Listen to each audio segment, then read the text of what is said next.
4 crazy stories that prove Larry Bird is the toughest player in NBA history, man. Now, look, we already know we've been going down this Larry Bird rabbit hole for a minute now.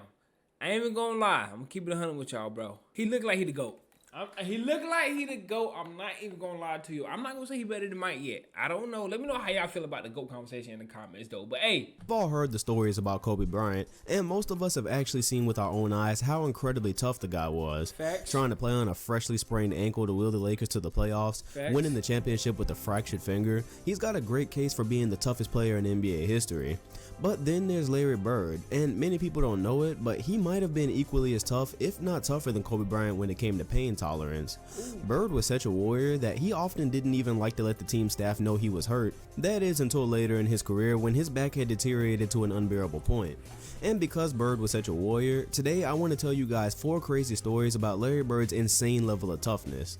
What's up, NBA fans? Dom2K on the mic, and you've probably seen the shots of Larry Bird torturing himself later in his career when his back was forcing him into retirement, but you might not know what allowed him to deal with that pain in the first place.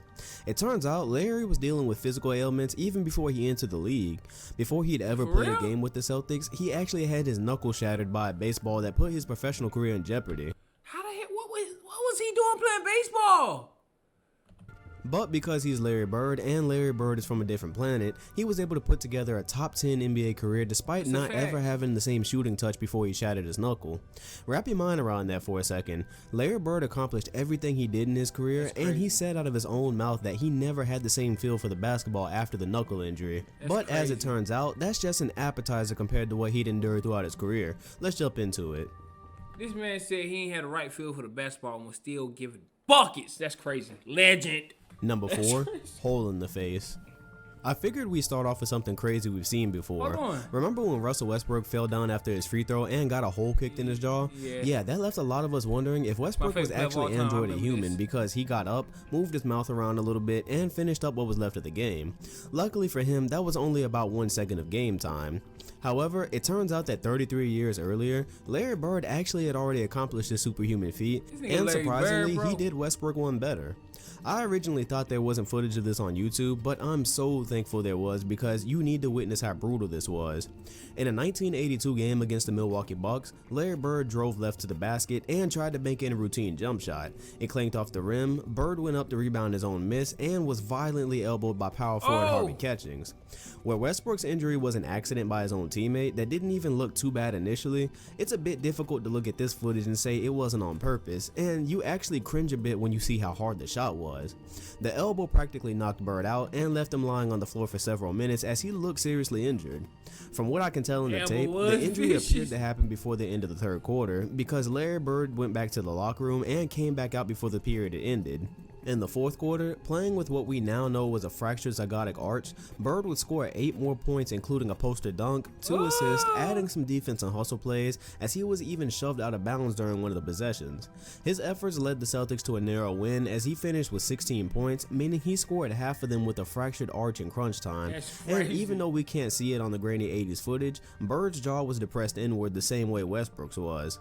After Larry left his heart on the floor for his team, he was sent to the hospital where doctors had to drill a hole into the side of his face and insert a medical tool to pop his zygotic arch back out.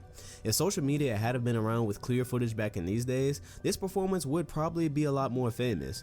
We were shocked to see Westbrook standing on his own with a hole in his face. Imagine watching Larry Bird play an entire extra quarter while leading his team to the win. Number 3, just give me a beer. It's understandable that Larry dealt with injuries like back problems and broken bones in the face. Those things just tend to happen when you're crashing into the floor and whatnot. But when Larry Bird had a toe infection, it really seemed like somebody was just testing how much he could take before he finally sat out a game. In the year 1985, Bird reportedly had a serious all he needed was a beer. Double vision. A lot of people can't even shoot when there's just one basket sitting still, so imagine trying to play in a professional game when you fractured your eye orbiter and you're seeing 2 baskets. Now the injury itself sounds pretty comparable to what Derrick Rose had not too long ago, the difference here being that Rose got hurt before the season and was able to get his problems to a manageable point before playing in a real game. Bird, however, would not be so lucky. In a 1988 game against the Cavaliers, Bird was on fire having scored 13 points in the first quarter, but when he spun away from Craig Elo with a clear lane into the basket, Dell Curry of all people would rotate and hit Bird with a violent elbow to the side of his face. Kind of ironic that before Dell was raising the greatest shooter of all time, he was apparently trying to take out the best one of his generation. And that was a fact though, he ain't lying. Anyways, Bird sustained a fractured eye orbiter that again kept him on the floor for minutes. He went on to the locker room for treatment, came back out like he had done 6 years earlier, only this time he would score 18 more points to put the finishing touches on a 31-point game that included 5 rebounds, 3 assists, and 4 steals on 11 of 20 shooting. But the stats weren't even the most impressive part. According to Larry, he played the rest of this game with double vision, and as he described it, he saw 2 baskets for the rest of the game, leaving him to guess which one he had to shoot at. But that's not the best part either. Not only did he light Cleveland up, but we know double vision doesn't go away after one game. As we've already established, if there was any other option than to sit a game out, that's what Bird was gonna do. He ended up playing 4 more games with goggles that I'm not even sure anybody really knew he wore, and in those games he scored 36, 30, 28, and 34 points. When did Bird wear goggles? I didn't even know that. Y'all didn't tell me that in the comments. Now where y'all at now? All the Bird historians, y'all didn't tell me that in the comments, man. In typical Larry Bird fashion, he shot a staggering 55% from the field with that. Violent elbow, fractured eye orbiter, goggles, elite scoring, hitting on over half of his field goal attempts. Again, he's Larry Bird, and Larry Bird is from another planet. Just to add some gore to the story, apparently after the Cleveland game where he initially broke the orbiter, he noticed his nose bleeding after the game. He went to blow it and his eye bulged out a bit. His eye bulged out a bit. What?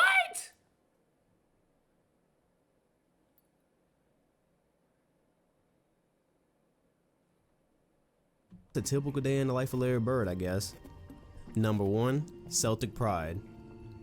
You hear all this talk about Celtic pride anytime we speak about the history, and Larry Bird contributed in big part to that as his career was wrapping up.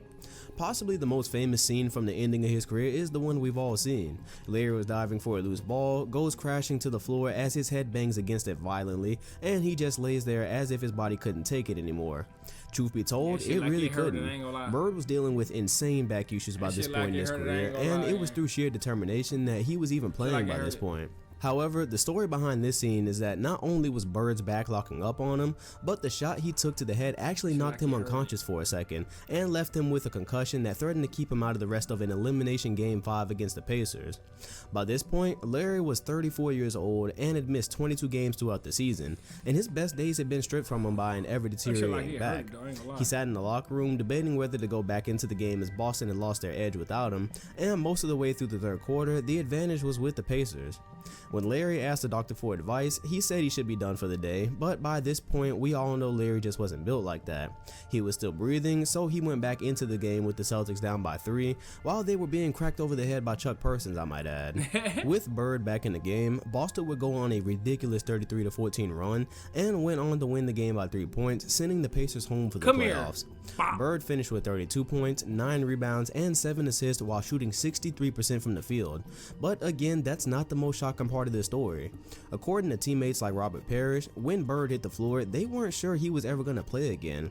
Remember that this happened at the end of Bird's career, and after back surgeries and having to lay in a fiberglass brace for hours just to be well enough to play, some thought that the fall he took meant the end of his career.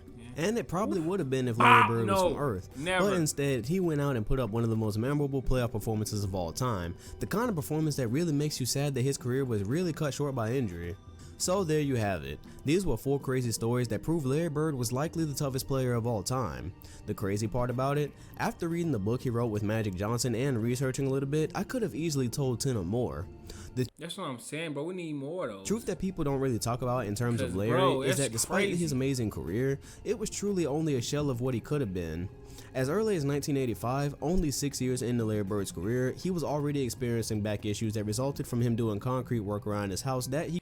Dang, so, bro, I didn't know. So basically, almost his whole career he was suffering from back problems because why was he doing yard work, bro? Somebody got to explain this to me, bro. Why did his mama, I understand you got to help mama out. I understand that. You got to do son duties.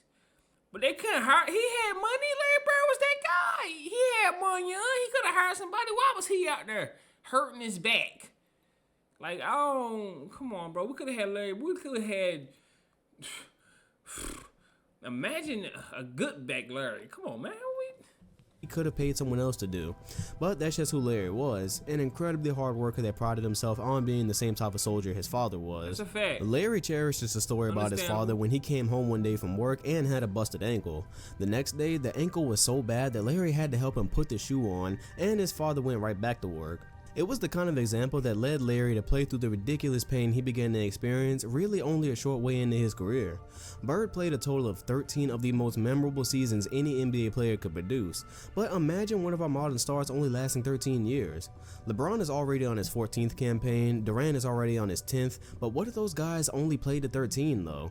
That's just for perspective of what a Flash Bird's career really was. And we're lucky that for that short amount of time, he had the high pain tolerance that he did, because if he was actually human and sat out those games that anybody else would have sat out, we would have likely seen even less of him.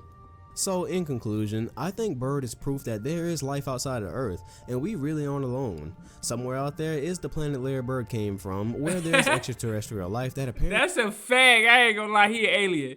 He might be an alien. He doesn't feel any type of pain. Shatter their face, knock them out, just give them a few minutes and they're right back on their feet ready to play. And if they're generous enough, maybe they're going to send another one like Larry to Earth to play in the NBA in the future. But if that doesn't happen, I'm very happy that Larry Bird was a part of NBA history. So I hope you enjoyed the video, I hope you learned something. I ain't gonna lie, I'm gonna keep it 100 with y'all. That boy right there, I ain't gonna lie, man, y'all already know what to do. Like, comment, subscribe, bro. Hey, for more of Larry Bird videos, man, hit me in my comments. Let me know what videos y'all been react to. But, bro, that boy right here is Hamadi, bro. He definitely the toughest guy that ever played in the NBA, bro. He don't feel pain. He's an alien for real. I'm keeping it 100, but, man, that's crazy. I learned a lot. I always learn stuff, though, in these videos, which I like doing, though. You know what I'm saying?